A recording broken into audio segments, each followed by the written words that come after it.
Hello everybody, this is Michael Zingara from All Exotic Tarot and Divination. Basically, we're going to do a walkthrough through the old and ancient Gypsy Witch fortune-telling fortune cards. Probably the most misunderstood deck out there, and probably the one with the longest longevity. I believe these cards came out in the very early 1900s, I believe 1908. Somewhere around that time. So basically we're going to do a walkthrough. When I do the actual review, I encourage everybody to watch this because majority of the population is reading these cards wrong. This is one of the most diverse oracle fortune telling card systems that are out there, and I'll give you guys the dirt on it, and that way you can really enjoy and value this deck.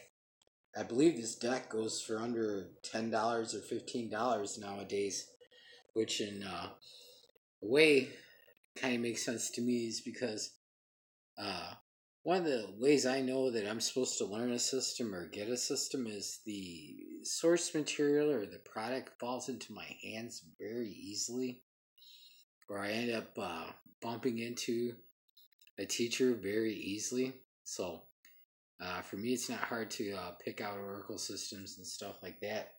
They kind of fall into my lap. Alright, folks. Let's look at the backing real quick. That's I've almost thought about getting this tattooed on my body. But okay, let's do the flip through. It's got the old-timey art. It doesn't matter what edition you get of this, it's all pretty close to the same as far as artwork goes and coloring. Which I like it. It does look like the old illustrations from the early periodicals from like 1910, 1920. And that art form is pretty much used way up into the 50s and early 60s.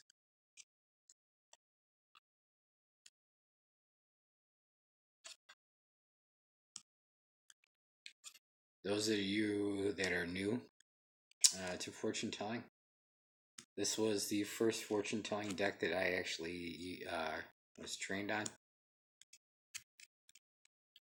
I used this from age 15. I still use it now. I'm 45.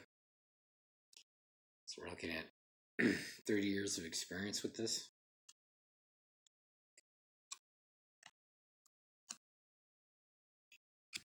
I always thought that illustration of a ship looked more like a submarine. But I don't think they had submarines back then. At least not war submarines. Now, as far as playing cards go, over 30 years I've tried to figure out why the cards are up there as far as the normal playing cards. I don't think there's any rhyme or reason to it. If you do know, enlighten me. I'd be tickled pink.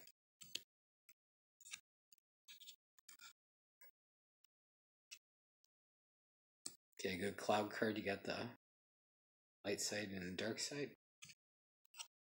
Very important. In a lot of systems, actually.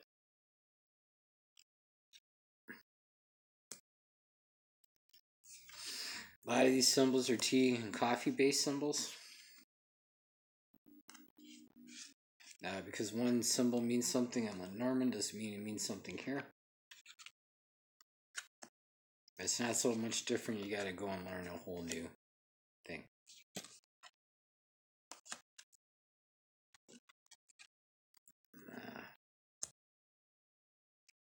Mountain.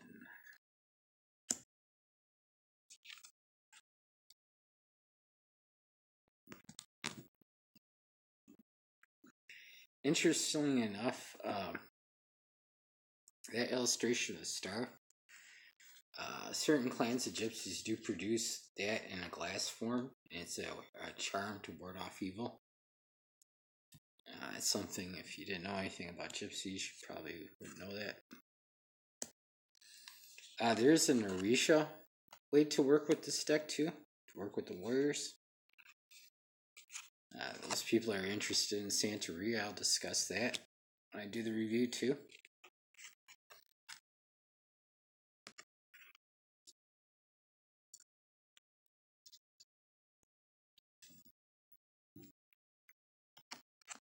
Okay.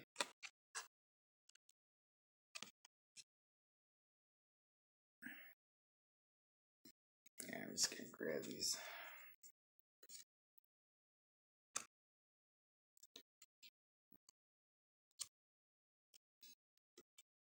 I think this is a better way of doing it.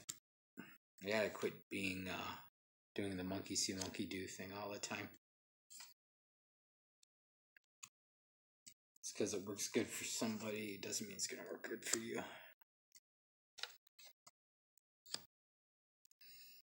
If you look at the Whitman deck, you can tell that they kind of ripped off a lot of the symbols for their deck off of this deck. Craziest looking line I've ever seen in a deck. Okay, and don't throw away these jokers.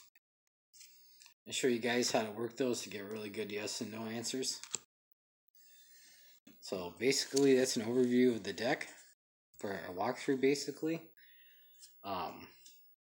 Please check out my review when I actually do the review video, and you'll really be surprised in how diverse and useful these cards are, and even the most veteran card reader will probably learn something from this. So please like and subscribe. That motivates me to do more and more of these videos, and I'll keep them coming. All right, thank you and blessings everyone.